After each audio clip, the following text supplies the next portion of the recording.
Nós e aspirações daquilo que devemos ser, como um desejo intrínseco de eternidade. Como é que essa arte, através dos séculos, se transforma numa mera expressão de decadência, de estupidez e de vício. Iremos entender como é que essa mesma arte, que inicia-se com uma necessidade primordial de tentar tornar o mundo em um verdadeiro lar, ou seja, um lar que podemos viver, um lar em que podemos contemplar a beleza e termos a noção daquilo que seria a eternidade. Como é que essa beleza se reduziu a meia dúzia de expressões totalmente abjetas, para sermos um quanto maneiristas? Como é que essa arte se tornou a vulgaridade materializada? Como é que essa obra de arte se tornou apenas meia dúzia de expressões toscas e vulgares? Por isso, o nome de nossa palestra é Arte Moderna, os Símbolos da Decadência. É claro que, se nós avaliarmos a história da arte, refiro-me especificamente à arte ocidental, sobretudo nas artes plásticas, perceberemos que a arte ela vai ser fundada em três pontos centrais, que, de certa forma, se configuram, residem em um tripé fundamental para qualquer iniciação ao estudo da arte. O primeiro tripé é a noção de transcendência, ou seja, a arte nasce como uma aspiração àquilo que está além do meramente material, aquilo que está além do meramente visível, aquilo que está além do meramente fenomênico. A arte é um elo que nos liga à transcendência, e não à toa a arte começa com princípios sagrados, com princípios religiosos, a arte como contemplação. Esse é o primeiro princípio básico de estudo da arte ocidental, reafirmemos. O segundo princípio é o princípio do estilo, da técnica. Não nos esqueçamos que na Grécia a palavra arte está ligada à palavra tekne, técnica. Depois é que o estudo da arte, o Bulgar, do século XVIII, vai passar para a estética como estudo do belo. Mas até na própria Grécia a estética tem um sentido de astese, sensação. Mas a arte que iremos falar aqui, que é o segundo tripé mais importante, está no sentido de técnica. Técnica, refiro-me não à técnica moderna, a técnica da ciência, a técnica nascida com a filosofia cartesiana, a lógica cartesiana. Eu falo da técnica dos princípios de composição, de tonalidade, de fundo e frente de quadro, de tonalidade de cor, dos princípios da cor, que foram estudados desde a Grécia Antiga, passando por Goethe até o senhor Van Gogh, e que se dispersa na chamada arte contemporânea. Bom, temos dois tripés. Temos o tripé da contemplação, o tripé do sagrado. Temos a segunda base, que é a base da técnica, e temos o terceiro ponto, que é a eternidade. A obra de arte nasce como uma intuição e uma necessidade para o eterno. Nenhuma obra de arte nasce com o símbolo da perenidade. A perenidade é um conceito eminentemente contemporâneo.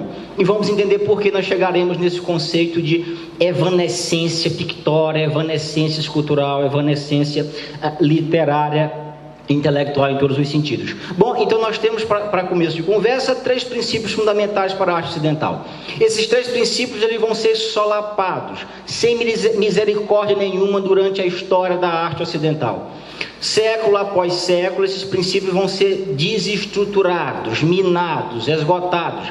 E vamos entender como é que se dá esse processo. É claro que durante todo o primeiro início da arte ocidental, a arte se foca a contemplações ou a situações meramente religiosas. Quando eu falo meramente religiosas, eu não estou dizendo ou minimizando o teor religioso, mas eu estou dizendo que a contemplação, portanto, o lado místico da arte, o lado religioso do objeto artístico, transcende o lado técnico e o lado de imortalidade. Essa maneira de ver, esse modo de ver e de entender a arte, ele vai começar a sofrer alterações durante o que nós chamamos de Renascimento. E eu chamo de Renascimento aqui, especificamente, o último Renascimento, porque há vários renascimentos. Renascimento do século IX, Renascimento do século XII.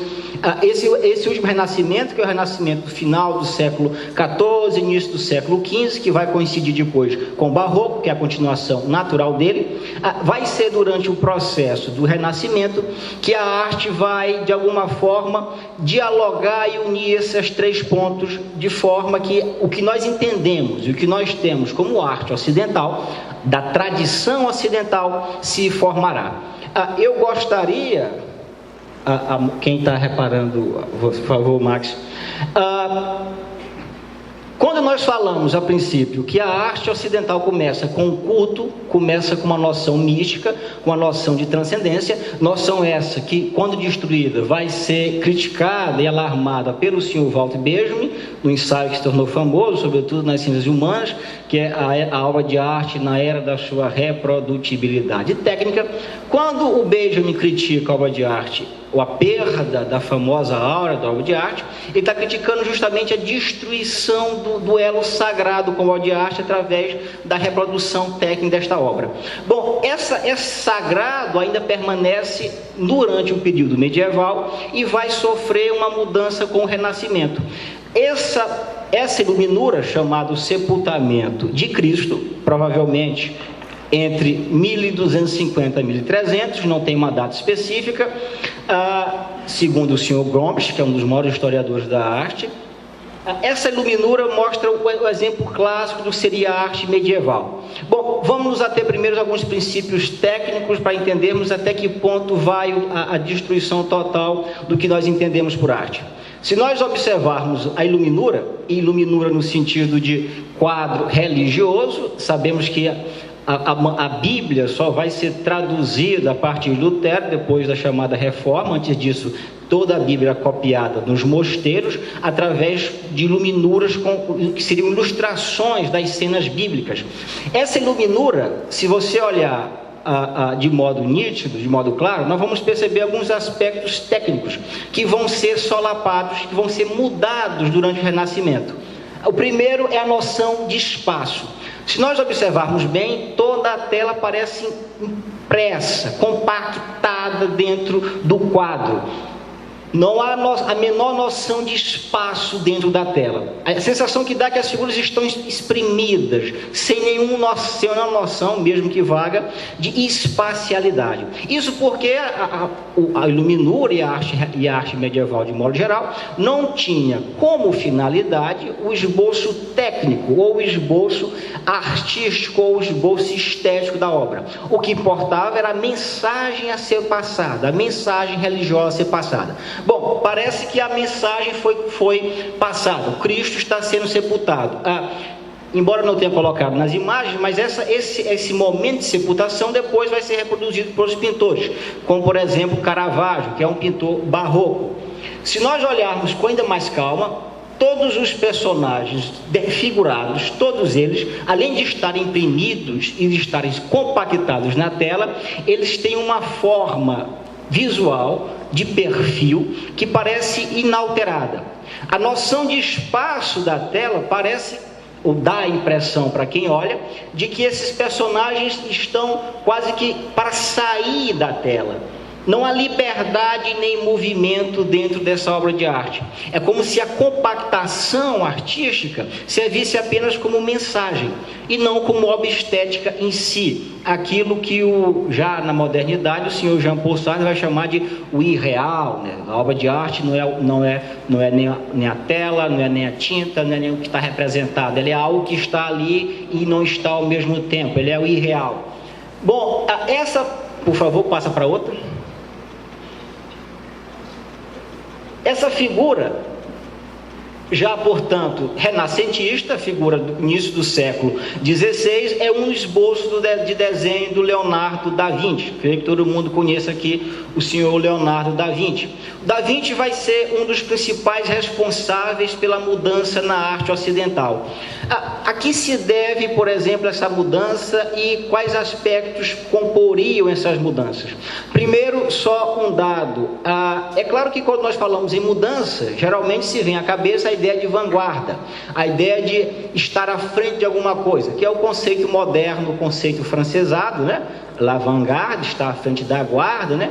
De a arte propondo teoria. Bom, é preciso que saibamos que vanguarda é um conceito esteticamente nascido na arte contemporânea. Não existe vanguarda antes do século XX. A vanguarda é um fenômeno tipicamente contemporâneo, de modo que as mudanças ocorridas na arte ocidental antes da era dos ismos, da era dos vanguardismos, elas todas são processadas de modo natural. Não existe nenhum movimento estético cabeçado pelo senhor Leonardo da Vinci, nem por Botticelli, nem por Bernini, nem por Michelangelo, por nenhum desses.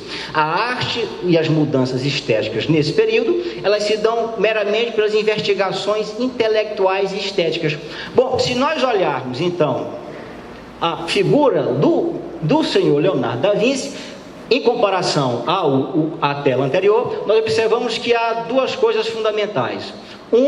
A noção de espaço, de leveza. Segundo, a forma. Por que essa leveza e essa forma aparecem na pintura do senhor Leonardo da Vinci? Pela questão das novidades das pesquisas científicas. É importante lembrar que os estudos da biologia humana, da anatomia humana, que já haviam sido feitos do século XI, século XII, pelos árabes, sobretudo a circulação sanguínea, ela vai ganhar um esforço, uma tonalidade, um grau muito maior de investigação no século XVI, final do século XV, início do século XVI. Tanto é que um dos principais pintores barrocos, que vai ser Rembrandt van der Rijs, Rembrandt vai escrever a aula de anatomia do Sr. Tulip, que é justamente um quadro que retrata alunos vendo o processo de dissecação de um cadáver. Bom, então Leonardo, que está nesse processo de nascimento de um estudo anatômico, ou seja, dessa saída de um domínio cristão das formas, e aí um ponto para ser esclarecido. É preciso lembrar que alguns teóricos, e dentre desses o próprio François Chateaubriand, que foi um pensador francês, chamado Chateau, não é o Chateau do Brasil, teve um Chateau do Brasil, que foi um grande empresário das telecomunicações, de uma contemplação desinteressada. Isso vai ser a estética kantiana, né? Um desinteresse, não há a imediatidade dos corpos. Essa contemplação dos corpos, ela é um dos elementos centrais do pensamento renascentista, não só no primeiro renascimento, mas até o final do chamada última fase renascentista. Não só em pintura. Quem aqui se interessar por literatura vai lembrar que quando Dante Alighieri, na Divina Comédia, que é um dos livros mais representantes desse período, Dante Alighieri ultrapassa o inferno, o purgatório, o paraíso para encontrar Beatriz, né? E quando ele chega e encontra Beatriz é apenas contemplada, não há contato com a Beatriz, porque Beatriz é apenas idealizada. A beleza feminina só pode ser idealizada pela encarnação da Virgem, da Santíssima, ela não pode ser possuída. Bom, essa noção da beleza que não pode ser possuída, ela é um resquício daquilo que restou, o que se pôde restar da filosofia platônica durante a Idade Média.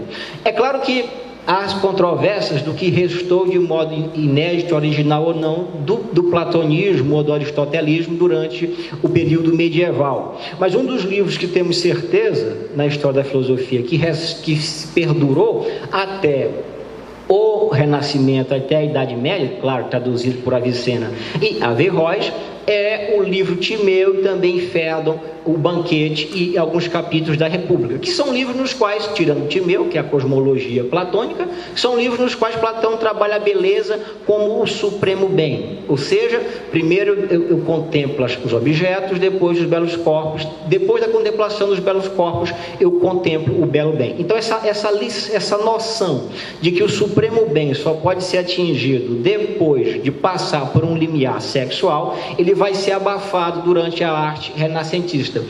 E voltando para o Dante, só uma observação, quando Dante encontra Beatriz, né, e aí é preciso lembrar que Dante faz uma epopeia infernal, né? O inferno dantesco é o inferno ptolomaico, né? Estrutura ptolomaica. Então ele tem o inferno consiste em 7 cônes. Dante passa 4 dias no inferno, 2 dias no purgatório e 1 dia no paraíso. A Beatriz existiu de fato, era filha de um italiano, um comerciante italiano chamado Folco Portinari. Dante a conheceu aos 8 anos de idade, se apaixonou e não teve nenhum tipo de relação carnal mais próxima com Beatriz, o que seria comum na vida dos poetas, basta lembrar o Fernando Pessoa e a Ofélia já no século XX. Bom, essa noção então da musa, da Madonna como transcendência, da Madonna e da beleza como encarnação da Virgem, ela vai aprofundar ainda mais a pureza da técnica. O nu e a contemplação do nu, ele não pode ser tocado, ele não pode ser possuído. Bom, isso é curioso porque é um dos princípios, obrigado, é um dos princípios básicos de entendimento que seria a arte. Essa noção de arte como objeto, que é uma visão totalmente moderna, né? Contemporânea, ou seja, equivocada, ela só vai ser possível com a chamada arte conceitual, ou a chamada arte abstrata, conceitualismo do Chan, que vamos já ver em que consiste. Mas a transformação da beleza, ela não pode ultrapassar durante o Renascimento nem a técnica, nem a contemplação. Bom, se nós olharmos de modo calmo a Madonna do Rafael, nós perceberemos que há nela a técnica, porque há os traços de estudos anatômicos, comportamentais, faciais e a estrutura de visão do próprio corpo, visando a contemplação. Nós temos o sagrado, a Madonna representação da Virgem, e nós temos a perenidade, que são os 3 pontos que nós falamos que consiste o nascimento da arte ocidental. Por favor, passe. Bom, esses 3 pontos, esse é o quadro, são 2 quadros, é evidente. Esse quadro que é do século início do século XVII, que é do Caravaggio. Bom, a obediência estética provinda do Renascimento é tão forte que nem mesmo a noção de ideia que ultrapassa a mensagem, que ultrapassa o quadro, altera as noções estéticas, as noções composicionais, as noções pictóricas de uma obra. Eu coloquei esses 2 quadros do Caravaggio, um de 1598 e um de 1600, mais ou menos, essa é a datação do Grombes para esses 2 quadros, para mostrar justamente que no primeiro quadro, porque está em preto e branco. Esse primeiro quadro foi encomendado pela Igreja Católica no século XVII por Caravaggio para representar a inspiração de São Mateus. Não é à toa que o quadro chama-se São Mateus e o Anjo. Bom, e Caravaggio pinta esse quadro.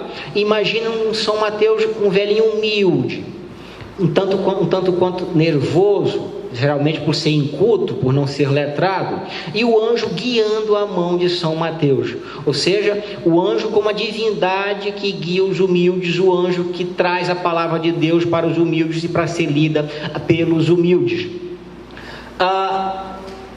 Por que a primeira versão não vai ser a versão definitiva? Porque a igreja entendeu que esse quadro era meramente simplista, era muito simplista. Simplista em que sentido? Bom, nós estamos aí no começo da Contra-Reforma, uma resposta à reforma protestante nascida das contestações do senhor Martinho Lutero, quando aficiona os 95 mandamentos contra a igreja católica. Portanto, eu preciso de uma arte que seja realista. A igreja precisa de uma arte que demonstre ao povo quais são os ideais das suas próprias doutrinas. Então, um Cristo, um santo, como São Mateus, de modo um tanto quanto tosco, velhinho, semi-analfabeto, não seria uma visão ideal de um santo da igreja. Perderia o arrebatamento da graça e perderia o arrebatamento de poder e louvor que está implícito na ideia da própria santidade, ou seja, a santidade como o sumo bem. Bom, por que está em preto e branco? Só um detalhe, porque esse primeiro quadro estava na Alemanha, mas foi destruído durante a Segunda Guerra Mundial, e dele só restou uma fotografia. O segundo quadro é a versão recebida pela Igreja Católica, ou seja, um São Mateus mais realista, um São Mateus mais parecido com um homem culto de sua época, um anjo menos sensual, e há historiadores como, por exemplo, Argan, Giulio Caro Argan, que é um historiador italiano, um dos maiores historiadores da arte do século XX, também foi prefeito de Roma, que deduzem que um dos motivos pelos quais da primeira arte não ter sido aceita, primeiro quadro de 1598, tenha sido justamente pela noção de sensualidade presente no quadro, ou seja, parece que São Mateus está um tanto quanto nervoso perante a nudez do anjo, e o anjo está demasiadamente sensual.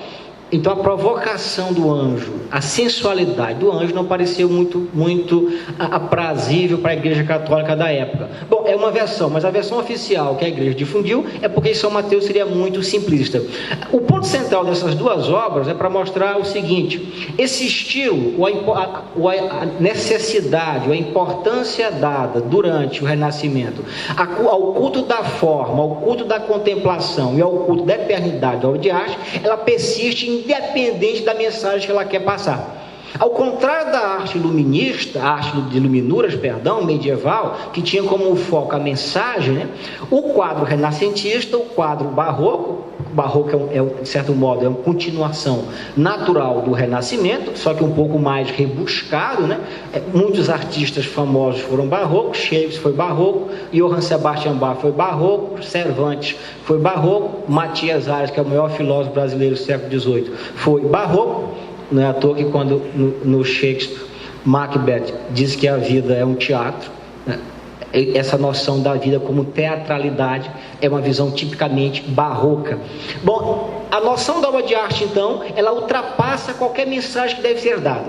O artista está preocupado, sobretudo, pela mensagem estética a ser passada, e não com o império da mensagem sobre a forma, o império da mensagem sobre a cor, o império da mensagem sobre a beleza da obra de arte. Por favor, passe. Bom, essa noção, Botticelli, famoso Botticelli, também pintor italiano, essa noção então da beleza como pureza, do culto da bela forma, do culto da nudez, não pela nudez pelo desejo sexual, e sim pela contemplação da beleza, que já falamos aqui, é um resquício da filosofia de Platão. E isso o senhor Roger Scruton vai abordar de forma muito clara no seu livro. Esse culto da beleza e da forma, e da técnica, e da contemplação, e da eternidade da obra de arte serão concretizadas, serão imortalizadas pela Vênus do senhor Botticelli. Bom, atenhamos-nos a alguns pontos centrais da obra para poder verificar em que consiste esse cultivo da eternidade da beleza. Se nós olharmos a posição da Vênus, vamos perceber que a Vênus está em pé. Bom, parece óbvio, né? Está em posição vertical.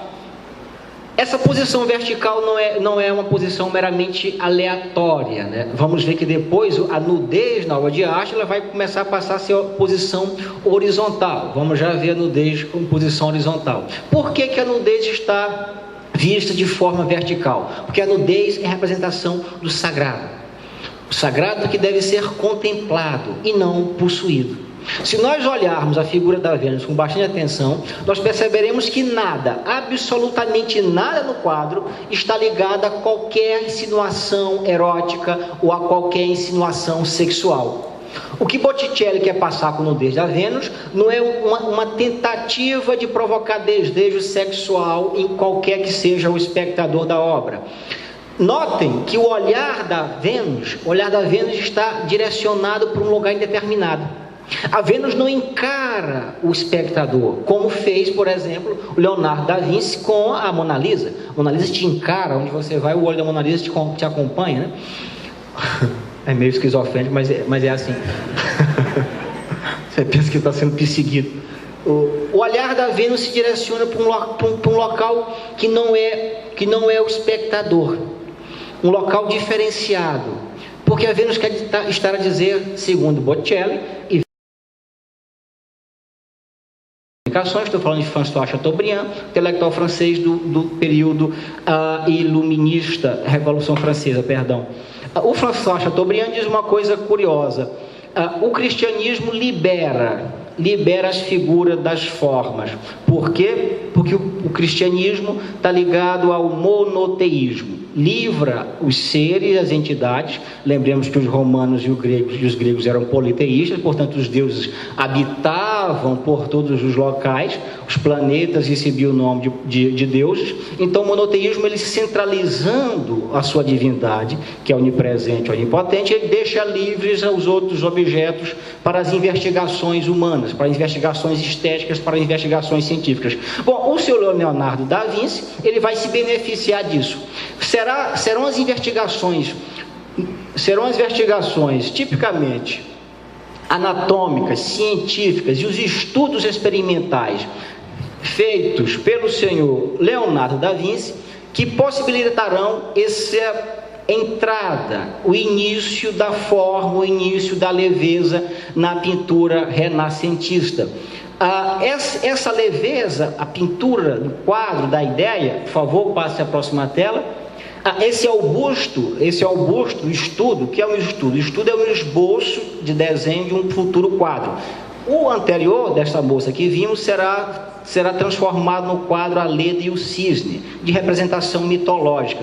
Lembremos que o Renascimento está ligado a um retorno às formas clássicas e também aos temas tipicamente clássicos, um retorno à mitologia greco-romana, e esse padrão vai perdurar na arte ocidental até o século XIX, com raríssimas exceções, vai perdurar até o século XIX. Bom, nós vimos que quando Leonardo da Vinci, impulsionado pelas primeiras descobertas da anatomia humana, a possibilidade de liberdade das formas, do desenho e do traço, nós percebemos que quando nós olhamos uma obra acabada, nós estávamos vendo os esboços para entender a estrutura da forma, da linha e da espessura dos desenhos de Da Vinci. Quando nós vemos a Virgem dos Rochedos, que é uma das obras mais importantes do Da Vinci, do Leonardo da Vinci, vamos perceber o intuito renascentista acabado.